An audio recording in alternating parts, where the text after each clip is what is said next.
It was Life and Time magazines that turned a local story from Tucson, Arizona, into a national abomination. Reporters came from all over, to be sure, but on March 4th, 1966, Life printed an ominous photo of the desert landscape where 3 girls had disappeared, and the story of Charles Howard Schmid Jr., or Smitty, became international news.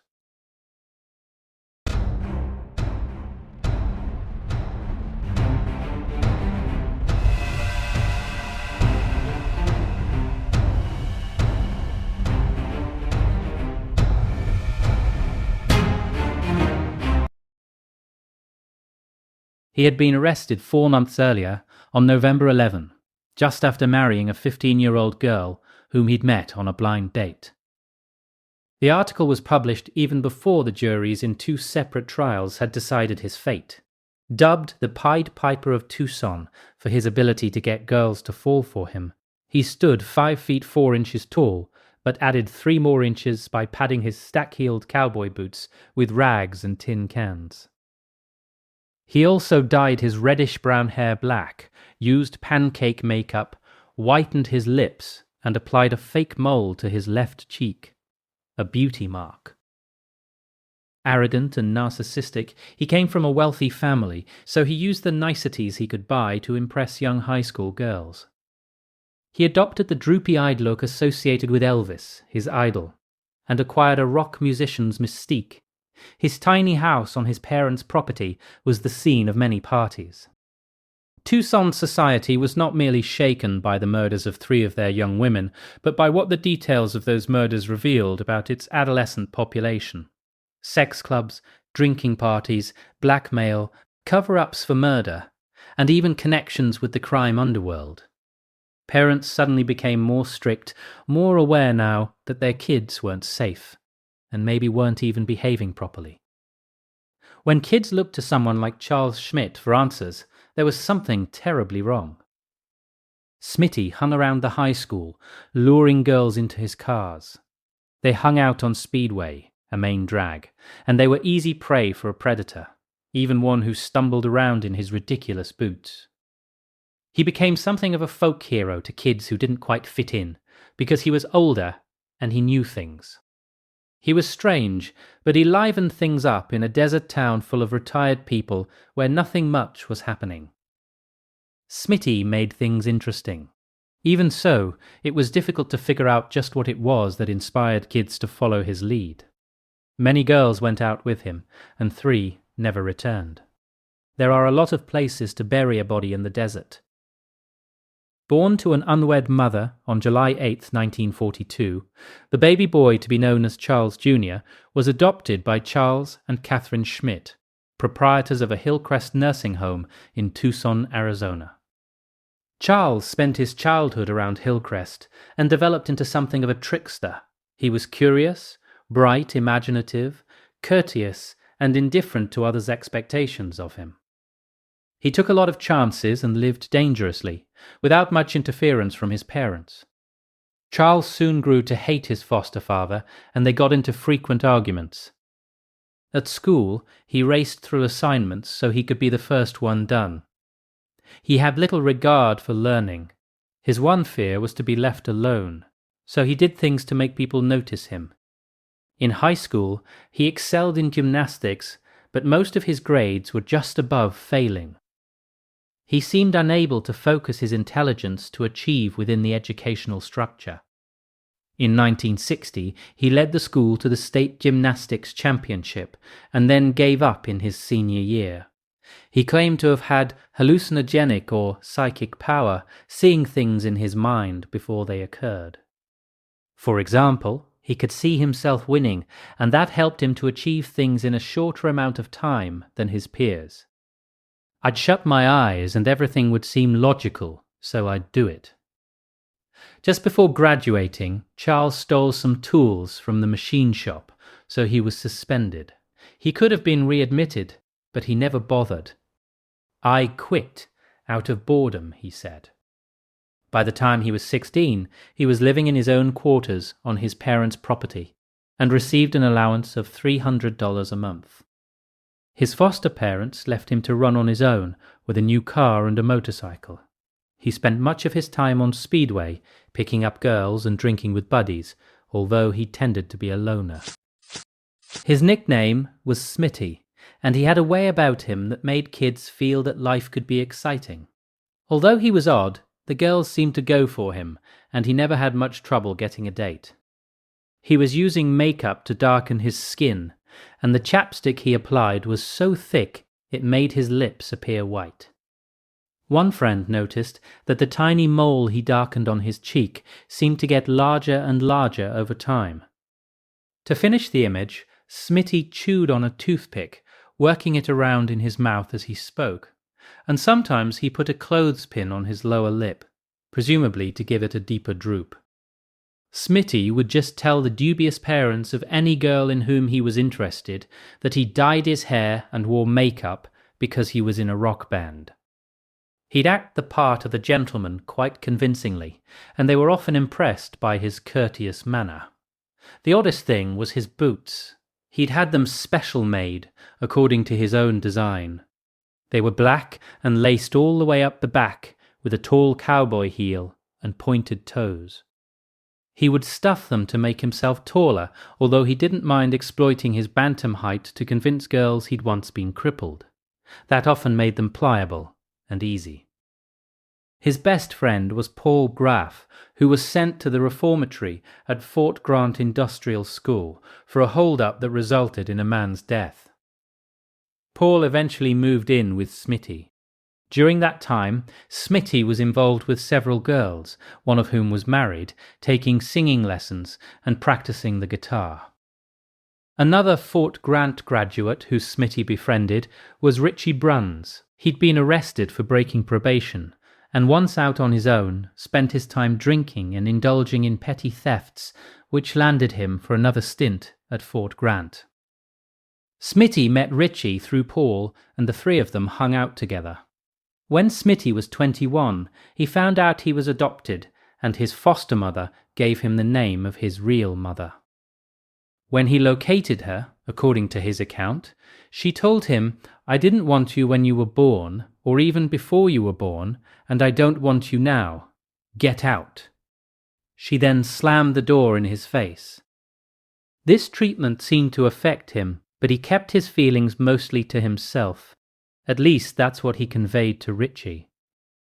It was difficult to tell with a guy like Smitty, since many of his stories were calculated to create an impression rather than disclose the truth. He often had more than one girlfriend at the same time, and even proposed marriage to several of them simultaneously, taking money from them in return for the promise that he would take care of them. He managed to get them into bed by telling fantastic stories about how deprived he was, or that he had some form of cancer and did not have long to live. Often all he had to do was tell jokes to make them laugh and throw in a few outrageous compliments. He even used salt to make his eyes tear up so he could convince a girl that he was overwhelmed by the privilege of being with her. Girls were playthings to him, and the way they fell for every line, it was no wonder he showed them no respect. He once even told a girl that he had murdered a young man who had killed his girlfriend in a car accident, cut off his hands, and buried him in the desert. Little did he know how this tall story foreshadowed what he was about to do, and there was some doubt later that he'd actually made it up. He once claimed 4 murders, which indicated that this might have been the first. What seemed to intrigue people most about Smitty, girls and boys alike, was his freedom. He did whatever he wanted, and his daredevil ways made him seem larger than life. At least, he thought so. Most of what he did had exhibitionist qualities, designed to make people notice him, and possibly even to try to stop him from putting himself in danger. But the activities that most appealed to him, such as motorcycle racing and skydiving, were those that pushed him right into death's face. "I truly wish I could have been a great surgeon," he once said, or philosopher or author, or anything constructive. However, he could never quite focus on anything but loud music and animal passion with a hint of cruelty. To him, those activities were just more sensible. Or perhaps they were just easier. In any event, with girls falling into line and even fighting over him, why apply himself to anything else? She was 15 on that ominous night of May 31st, 1964.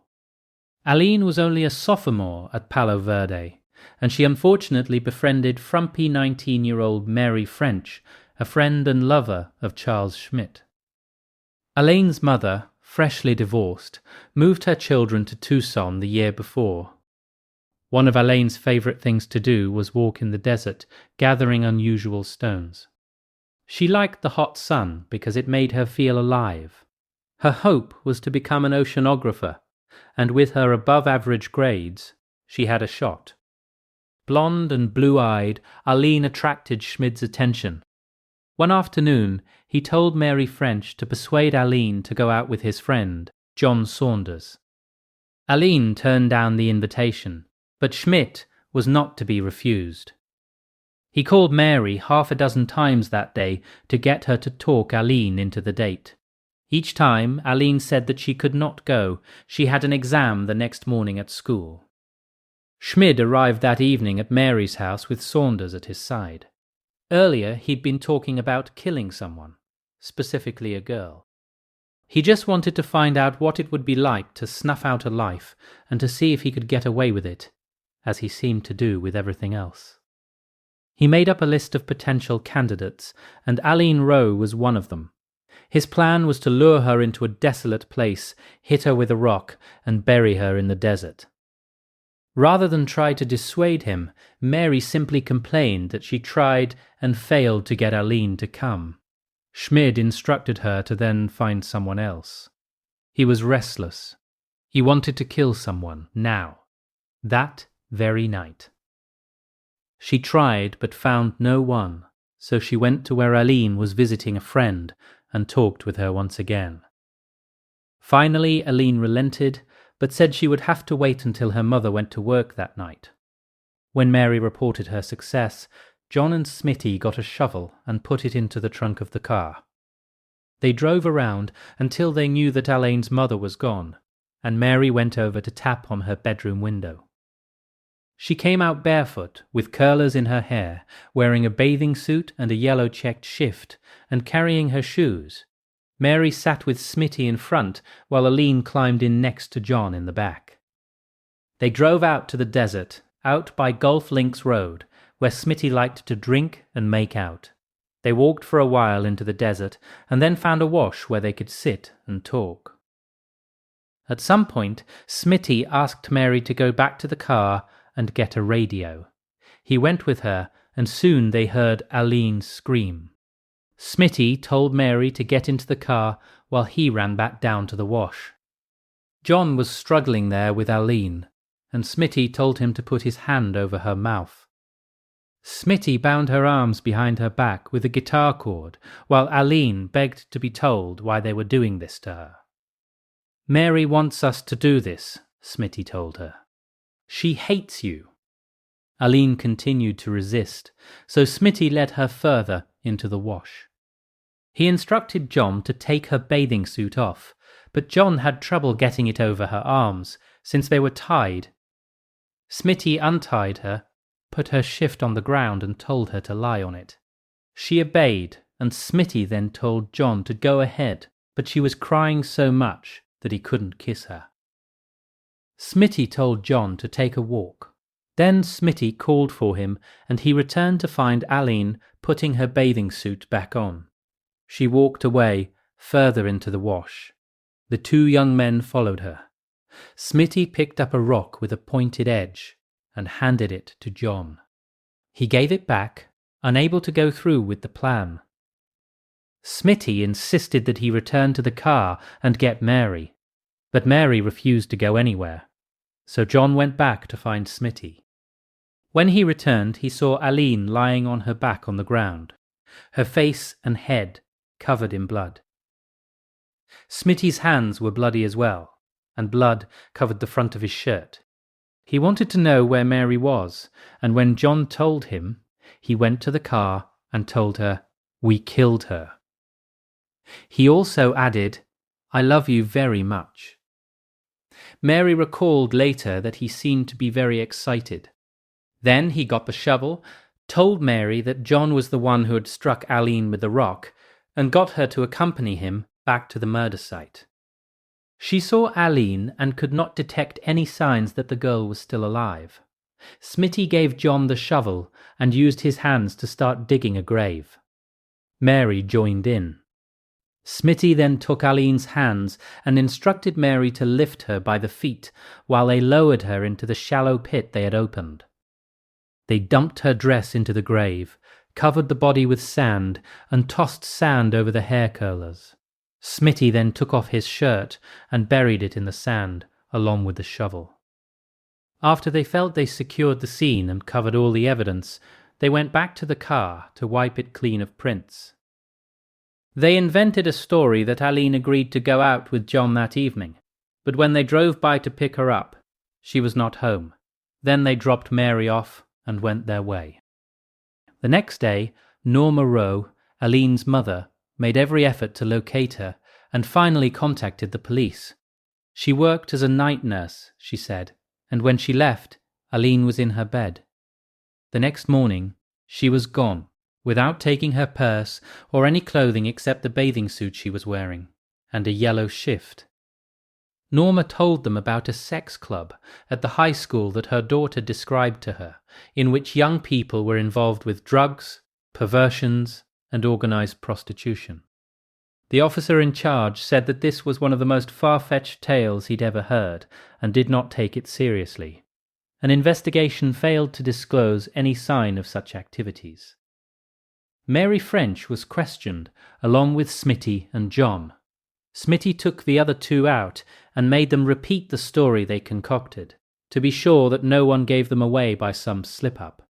A week later, Alleen's father called Norma to tell her that he dreamed that their daughter was murdered and left in the desert. Norma felt there was truth in the dream, and she dogged the police, who insisted on better evidence before they went looking in such a vast area. By March, when nothing turned up, Norma Rowe went to Arizona's Attorney General and the FBI. She also called in reporters and would not give up, despite official sentiment that Alleen was just another teenage runaway. Norma even consulted a psychic, but nothing came of it. And the case of Alene Rowe was soon buried by the police under other, more pressing concerns. John Saunders, who left Tucson to join the Navy, was replaced by Richie Bruns as Smitty's closest friend. Paul Graff was gone as well, but would be back for a short stay. Richie told Smitty everything, began to imitate the way he dressed, and felt they were like brothers. He served 2 terms in the reformatory at Fort Grant, got only as far as the 10th grade, and was generally a misfit. All 4 girls he dated dropped him because he was socially inept. He looked up to Smitty, and Smitty allowed him in on his activities. He even told Richie about Alleen Rowe, but Richie was used to Smitty's stories and did not believe him. In July of 1964, Smitty noticed a 16-year-old girl at a swimming pool near Speedway. She was blonde and thin, the way he liked, and her name was Gretchen Fritz. Other boys told Smitty she was trouble for anyone who got involved with her, but that only interested him more. The day he saw her, he followed her home and saw that she lived in an upper-class neighborhood, in what seemed to him a mansion. Her father was a physician, a heart and chest specialist, and a board member of the Union Bank. Gretchen was a misfit in this family, with odd ideas. She scorned boys, she told a friend, and admired prostitutes for their ability to charge for what boys expected for free. One teacher called her a psychopathic liar. The headmaster at her private school recommended psychiatric treatment before suspending her, and a friend noted that she seemed psychotically jealous. She often cut classes to cruise the Speedway and was suspected in some minor crimes. Smitty met her by going up to her house with a load of pots and pans, as if he were a travelling salesman. After playing out his act, he confessed that it was all a lie that he concocted in order to meet her. She laughed, then cried, and then offered him a cocktail. He was thoroughly confused but also aroused. It was the start of a fatal attraction.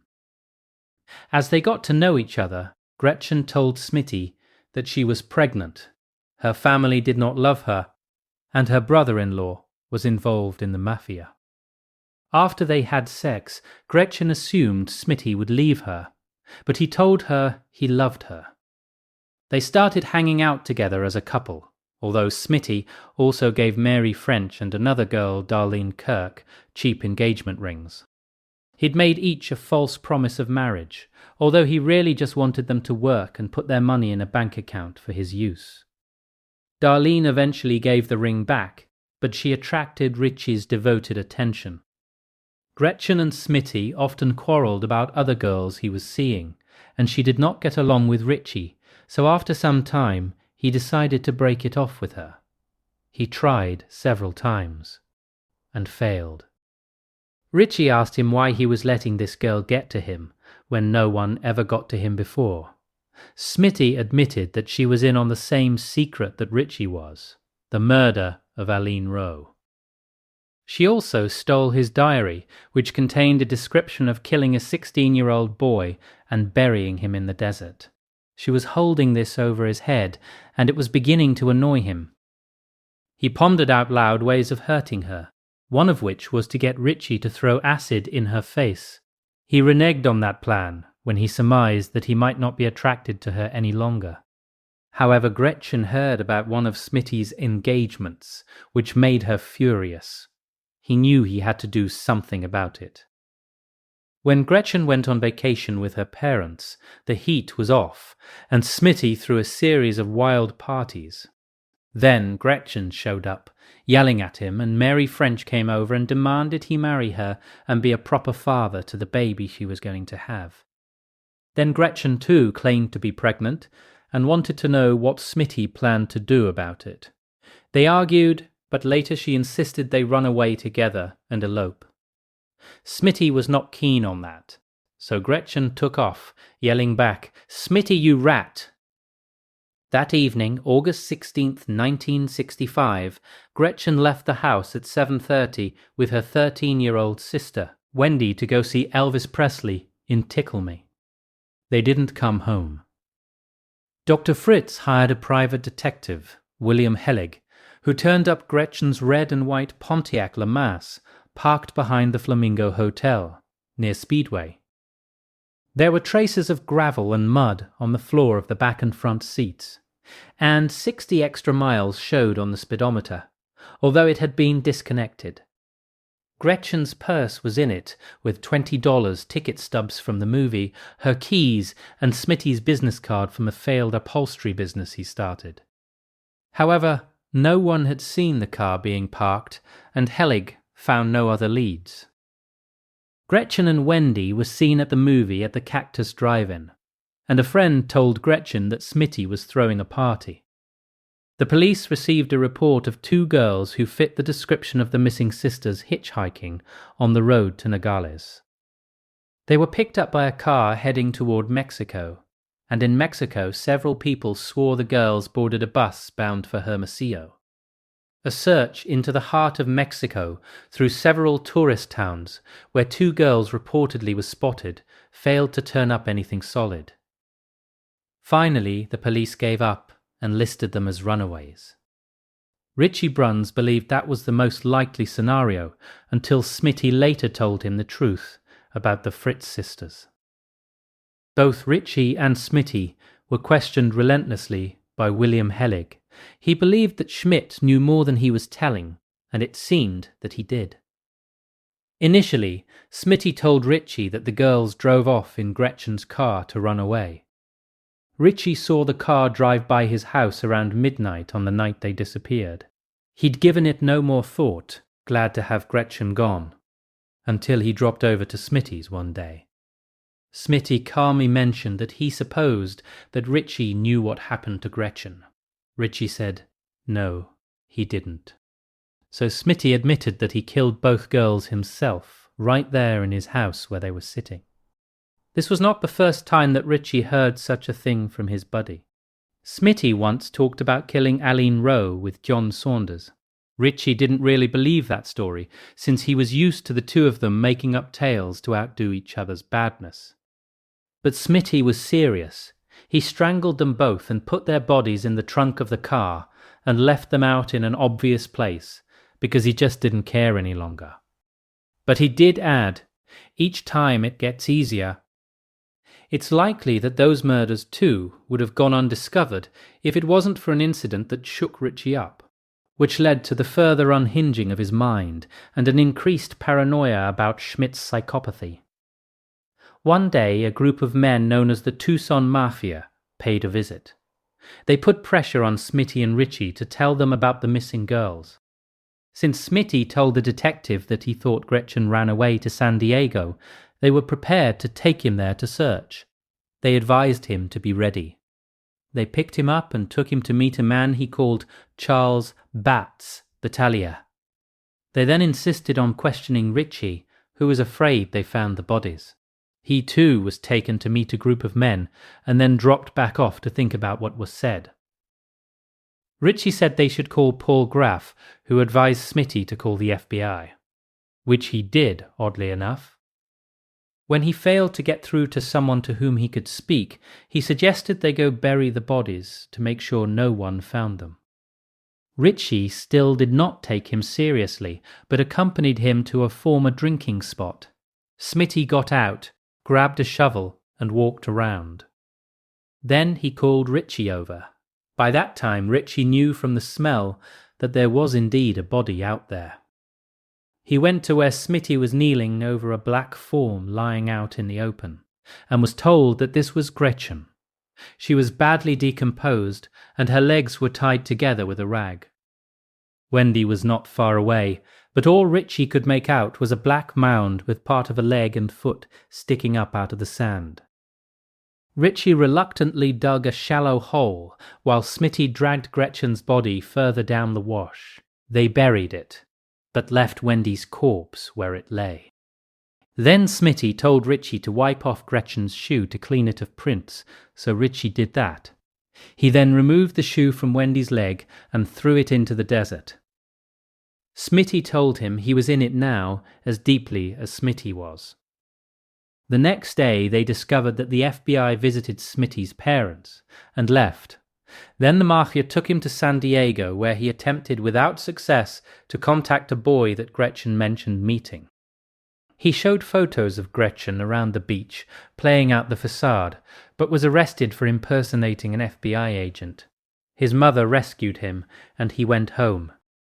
However, he was not home free. Richie got the idea that a girl he liked, Darlene Kirk, one of Smitty's cast-offs, was on Smitty's hit list. He began to patrol her house to protect her and to keep other boys from approaching her.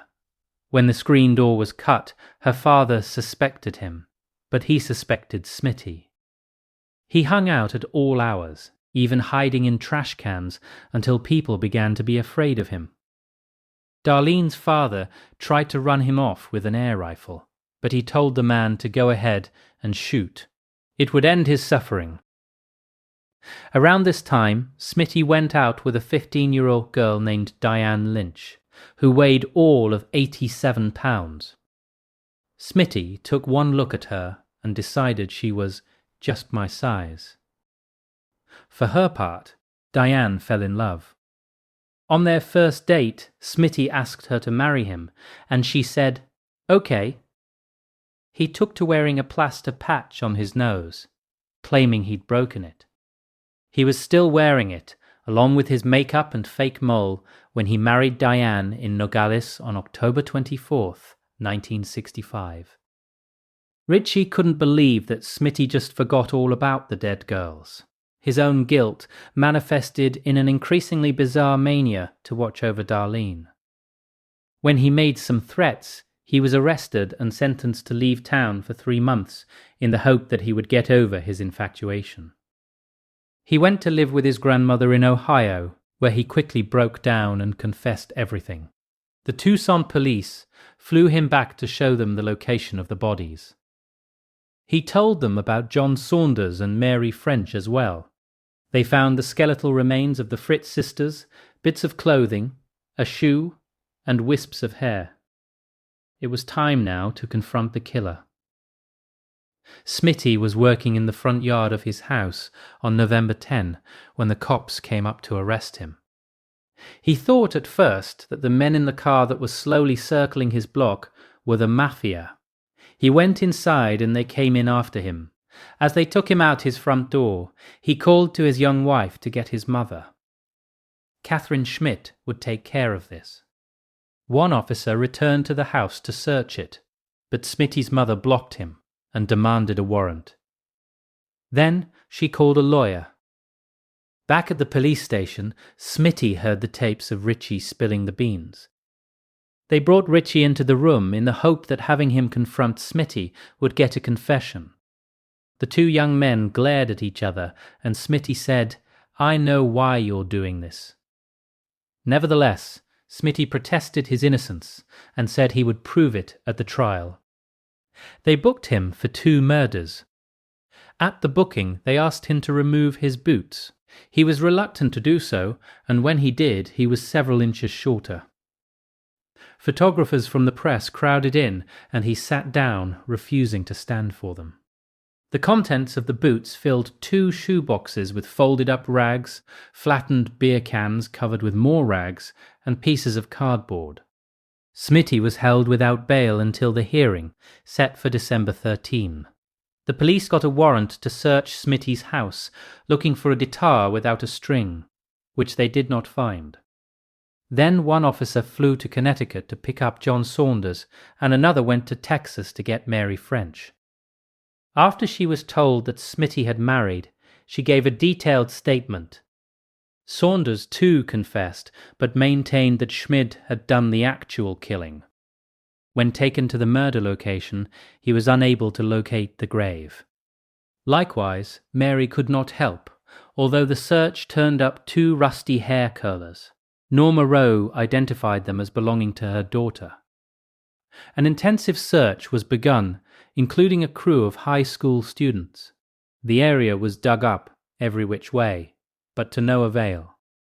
Sheriff Burr believed that a hurricane in September of '64 might have washed the bones to another location. County Attorney Norman Green said that he would proceed, with or without a body. There was precedent, and he would exploit it. At the preliminary hearing, Saunders pleaded guilty to first-degree murder. Mary French agreed to plead to lesser charges, and both were to testify for the state against Schmidt. On November 30th, Smitty was bound over for trial in Superior Court. John Saunders was sentenced a week later to life in prison, eligible for parole in 7 years. Mary French was charged as an accessory to murder, and with concealing and compounding a felony. She would be eligible for parole in 4 to 5 years. Schmidt's trial for the murders of Gretchen and Wendy Fritz was scheduled for February 15, 1966, and the state would go for the death penalty. He would stand trial for the murder of Alene Rowe on March 15, also a death penalty case.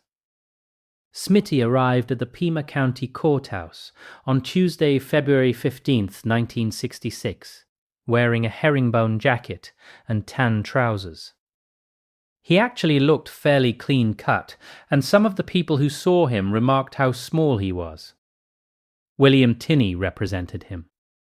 Tinney made a motion to exclude the press, which was denied, so reporters filled the courtroom. William Schaefer III was chosen to prosecute, with the Honourable Lee Garrett presiding. The proceedings got off to a bad start when the elderly judge misstated that the defendant entered a plea of guilty. When he saw the looks that everyone gave him, he hastily corrected himself. Tinney's first move, with the jury dismissed, was to request a psychologist to come and prove that the jury had been subconsciously influenced by pre-trial publicity. Lee Bailey had a case pending before the Supreme Court on that very issue. The judge allowed it, but then dismissed psychiatry as a science and refused to postpone the trial for a year, as Tinney requested. The jury was then brought in. 30 witnesses were to testify on the state's behalf to prove premeditation in 2 murders to cover up a prior murder. That is, they would use a case in which Smitty had yet to be tried as a foundation to try him in the case at hand.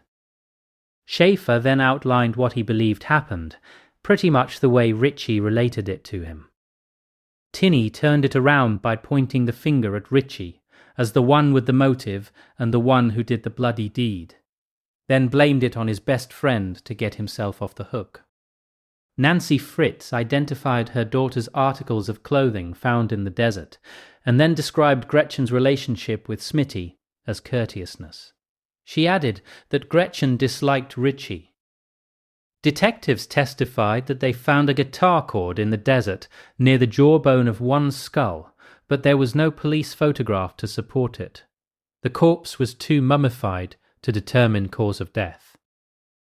They found Smitty's guitar at a pawn shop, but could not determine if the cord they found was definitely from that instrument.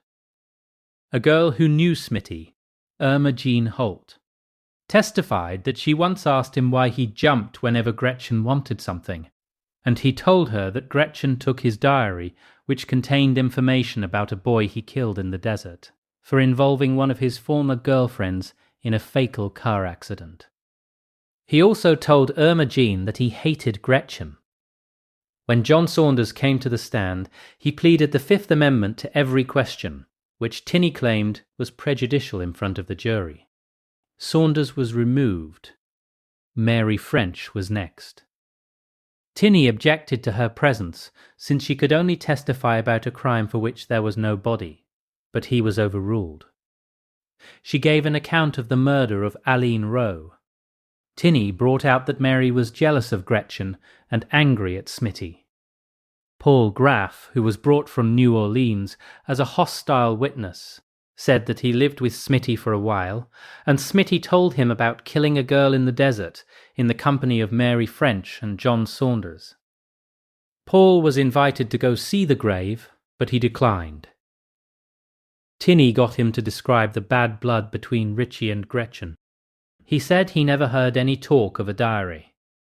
The next people on the stand were a husband and wife, Mr. and Mrs. Bill Morgan, whom Smitty had once taken in, who witnessed his relationship with Gretchen. Bill was the man with whom Smitty attempted to start an upholstery business. Morgan claimed that Smitty told him about the boy he killed, whose hands he cut off. He also spoke of Smitty's reference to a diary that Gretchen stole that contained a description of this murder. Smitty said he'd like to kill Gretchen. Mrs. Morgan, too, heard the story along with the threat, but didn't take them seriously. Then it was Ritchie's turn.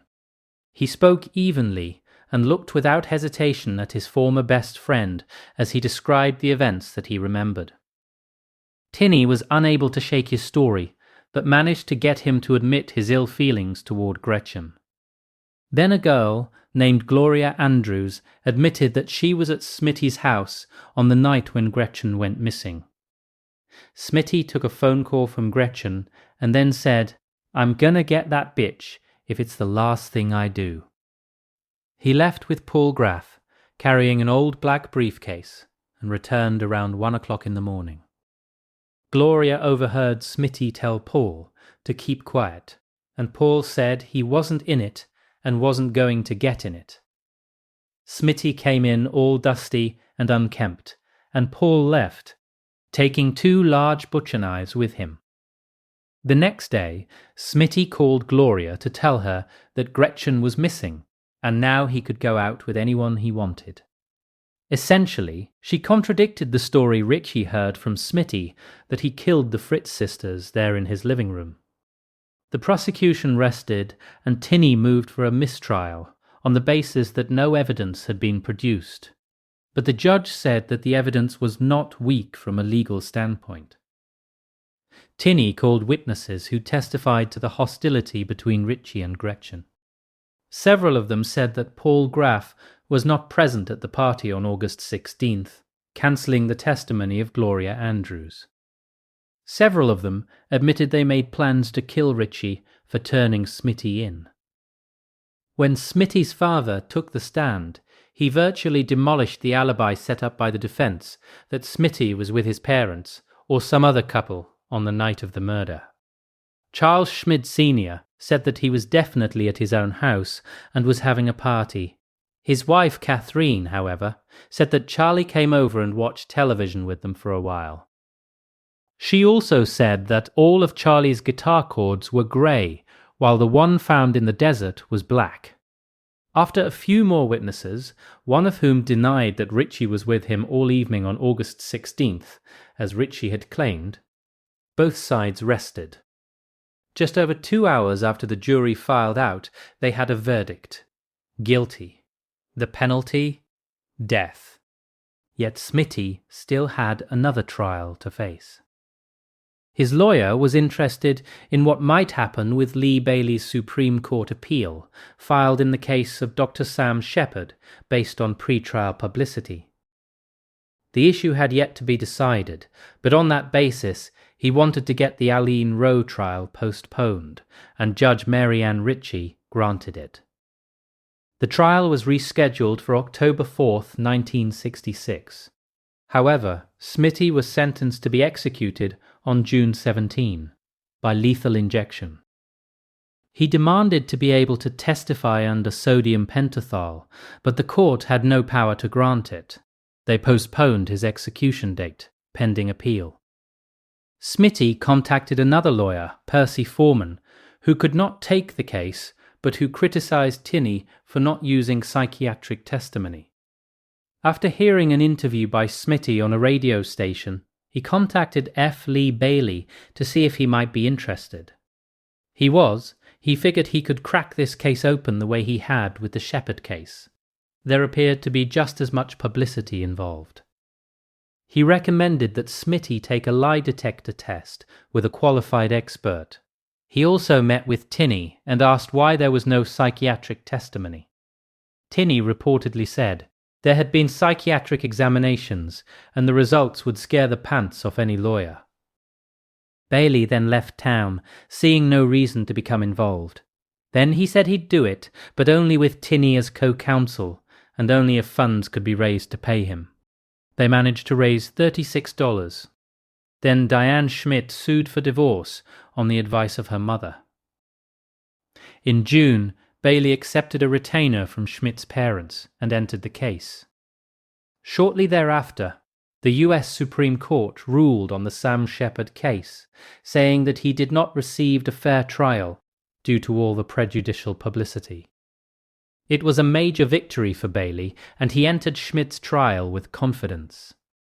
Bailey brought in a polygraph expert, the best he could find, stating that if Smitty lied, he would just turn the results over to his mother and forget about it. After seeing the results of 10 hours of testing, he announced that he would take the case. He and Tinney attempted to get the U.S. District Court to take over jurisdiction and move the case out of the state.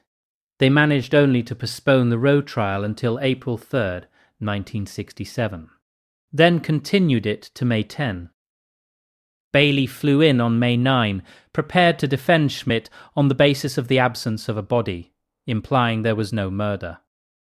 The two defense lawyers tried to get the charges reduced to second-degree murder, but Schaefer wouldn't budge. They asked again, and he accepted the deal. Bailey then tried to convince Schmidt to plead guilty to lesser charges, because the jury was completely prejudiced, and Smitty decided to fire both Bailey and Tinney. His father persuaded him against it. The trial went forward, again with Mary French telling her story, but John Saunders refused to participate. The judge said that, as a substitute, he would admit Saunders' preliminary hearing statements. This alarmed the defense lawyers. Bailey did not show up the next day, claiming to be ill. Tinney informed Charlie's parents that they would accept the deal that Schaefer offered. They went and found Bailey, who did not seem ill to them, and he said that the jury was set to hang him. This deal was the only way to save his life. Charlie resisted and then reconsidered. Finally, he pleaded guilty to second-degree murder. Bailey asked that he receive psychiatric treatment. He later told interviewers that he believed Schmid to be guilty before the trial even started, despite the results of the lie detector test. Yet there were many people who believed the famous lawyer, seeing that he could not win, just bailed out. Schmid wrote to the judge asking for another trial because his lawyers coerced his guilty plea. He said he could produce the body and thereby prove that she was not killed by a blow to the head. The judge agreed to hear Schmidt's request on June 12th. A lawyer was appointed by the court and 2 psychiatrists were to examine him, but he refused to submit to testing. Then Schmidt abruptly withdrew his motion for a new trial. Judge Royalston gave him a sentence of 50 years to life in prison. Schmid said he'd prefer death. On June 23rd, Schmid told the sheriff whom he had taken into his confidence that he wanted to lead them to the grave of Alene Rowe. After a couple of failed attempts, he located the grave. An autopsy indicated that, contrary to Smitty's claim, there were fractures and dry blood at the base of the skull. The fractures were induced while she was still alive. A rock examined by him that had lain near the remains had specks of blood on it. Smitty was stunned by these findings, but taken back to serve his time. The case of Alleen Rowe came to a close. Charles Schmid Jr. was in the Arizona penitentiary, awaiting death for the murders of Gretchen and Wendy Fritz. He attempted to escape once by hiding inside a hollowed-out exercise horse, but was found before he succeeded. He then used a fake self-checkout attempt to escape, which also didn't work. In 1971, the state of Arizona temporarily abolished the death penalty, but Smitty was still in prison for 50 years. So he tried another escape, and briefly succeeded. He was spotted by a railroad worker who went to school with him and who noticed him because of a foolish yellow wig he donned as a disguise. He was returned to prison. Schmid changed his name to Paul David Ashley and turned to writing music and essays to keep himself busy. He tried reading Dostoevsky's Crime and Punishment, but was puzzled by the way Raskolnikov, who murdered 2 women, was plagued by guilt and remorse. He strutted around the prison as if he were superior to other prisoners, and 2 of them beat him up one day. He was found stabbed and lying in a pool of blood. He had a sucking wound in the right chest that did not respond to surgery. One eye had to be removed. In all, he had some 20 stab wounds to his face and chest. On the 10th day after the stabbing, still in the hospital, Smitty began to fail. He was pronounced dead on March 30th, 1975. At the request of his parents, he was buried in the prison cemetery. Hi! If you enjoyed this video, click this video right here as well, because I'm pointing my finger to it, so you have to.